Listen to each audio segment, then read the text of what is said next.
green gets a little bit out of, it's the next tier. You're still in the target, but you're sort of at that, the yield or the, sort of watch it. And then gray, that's just whitefish bay. So we took that out just for your purpose here to show you that where we're at now covers Shorewood within our responsibility. And that little yellow strip? A little yellow strip again. So that would be the next, you're still in the target, but you are moving out of it. And then a sort of ugly red, different than the red in that box, would be the next tier you look at, and that means you're out of the target now. And sometimes when you see those strips, there is, like in that yellow, there's generally what that has to do with is how do you access that. A lot of times it's just an access issue because you have that curve. So you either have to go out to Wilson, come up, and then come back around. Or you come across, I would assume that is probably one of the, so right there I'll tell you that's probably an access issue more than anything. There's no straight direct way to get there. And I know we're not taking any action, and you're not necessarily asking for input, but I've got to say early on that I would hope that if replacement is the path that is followed, that the building that's constructed is not the sort of characterless fire station that is built in most suburban locations. Yes. Not to say that that's an architectural gem next door, but it does have some character. Some of it is negative, as you point out, but I would hope that you can import some character in the building, and as well, anything that you do to try to maximize all the various environmental performance factors. Yeah, Zimmerman is the company that we work for our other two, or has worked for us on our other two stations. We're happy with their work. We've been working with them on conceptual plans to get an idea of cost and what could we do. I know they are very sensitive they know this community, they've worked for you in the past. John and his team are, in fact, we've been meeting with them pretty regularly, just recently as last week.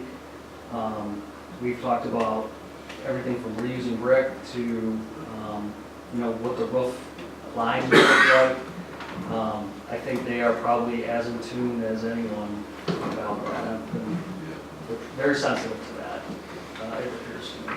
And they're aware that nothing probably will fly unless it has. We're not going to put a modern or a we're not. Right there. And and we've struggled with that, and not that we're going to do that, but you have some very large masses on roof lines in buildings like this because you have this big garage. And then we necessarily don't really want a multi-story building because there's some workers' comp issues and risk management issues with two-story buildings. There's ADA issues that then you have to build a larger cost. So last Tuesday we spent a ton of time just looking at that mass of how you deal with that and not have There won't be a fire pole. There may be a historic fire pole, but our workers' comp provider is not going to be happy with a fire pole. When we first started talking about the police department moving out to the 80-day building, I suggested to the former village manager that we take a little more comprehensive look at village space and whether we have space needs. And I don't know that we do necessarily for other village departments, although the senior center, the health department and the senior center seem to have some space issues down in Village Center. And some residents have talked to me about it would be really nice to have some more community space and another community room because we really just have the one in Village Center. So I guess I'm just advocating that we take a comprehensive look. Now possibly you guys would need the entire footprint, but maybe the village could have like a second floor access from the back that is some other type of space. So I just think it's worthwhile looking taking a broader lens, look at what our space needs are, and before we make a decision about To this. do something like that, we would also have to consider if we sold the building, or sold the land, we would have to work some kind of a rent agreement out, with the North Shore Fire Department. Or you could sell for less, right? What? You could, in a sale agreement, you could adjust the price if you wanted to. Or we could keep the land and, Here, the land lease. I mean, yeah, there's all kinds of ways. I'm just saying, I just like to look at, look at some other pieces rather than just focus on one piece and then 5 years from now, like, why didn't we do? Right. Trustee Rothfeld. Where are we at in this, the property assessment process? The value of the property? So, I know we've worked with, through the transition from Chris to Larry when he was here, and then to Rebecca, we have worked with an appraiser. And the village has worked with an appraiser too, just so we make sure we are looking at our options as information. I know both sides have to come to what's an agreement if you're gonna sell it, or have a sale. Do you have a report that shows the appraisal? Yes, Yeah, and one of the things that I've asked for the chief to do after we have this meeting is I'd like for him to put together a timeline, different, a little bit in character of what we're going to be looking at for the Lake Drive project, to identify, because we're not the only board who reviews this and acts on it. The North Shore Fire Board will be meeting later in January, and I believe that's our first meeting yeah, it's of the month. probably the morning after your first Correct. meeting. Yeah. To outline the process and how those will be reviewed, and we'll be back talking about those within the scope of closed session with you I was just going to say, in January. yeah, because my question is, it's not their land, I understand. Correct. That they have decisions to make, but appraisal on our own property should be shared with board. Correct. Whenever possible. I did have three questions, a little bit back in the discussion. What do we pay monthly now? You said the extended monthly payments, they were going to be about the same, just have a baseline now? Monthly, I don't know what Shore pays off the top of my head. Sorry, that Do you know, service. President Johnson? You're talking about for the bonding and the. Yeah, because he said it might be the same, if I we would build. defer to Mark on Yeah, that. I don't know your month. You pay quarterly to us. It was 23,000. It was on the quarterly. The Okay. invoice was just For under. debt service. Yeah. There's a I just like to couple- look at those Wait, things. I don't know that for sure off the top of my head, 23,000 some but change. So it's like Um, 23, could you just, A quarter. a quarter, so. 23, it's 23,000 some change. So that's how much we're paying a quarter. for debt service. For debt service. Okay. For the, yeah, so that's what you're saying would be about the amount that if we use $38,000 to acquire and build, that would be kind of the same one. So that is with it, that payment structure is not, the payment is, there's additional money in it, it's not just the 3.2 million. So when you start looking at payment structures of bond issue, the bond issues. Yes, I understand. You're looking at, there's other stuff in that to get to that 23,000, because you also pay 17% of the whole picture. So you would pay 17% of the cost of that building, if it was acquired by us. If we built it. So, Whatever all those costs are, it's about this. I believe so. Just an estimation, okay. This is what's being analyzed right now with Yeah. Well, we would, the financial Right. advisor. okay, and then when you go, are you gonna be going, the fire department going out to bid for the construction management contract? So I heard you say Riley, or maybe No, Zimmerman. Zimmerman's the architect that Right. we've just been using as to this point as conceptual. We have used them on other projects in the past. But for if you did construction management, you would. The construction would all have to go to bid by state statute. Okay. And then,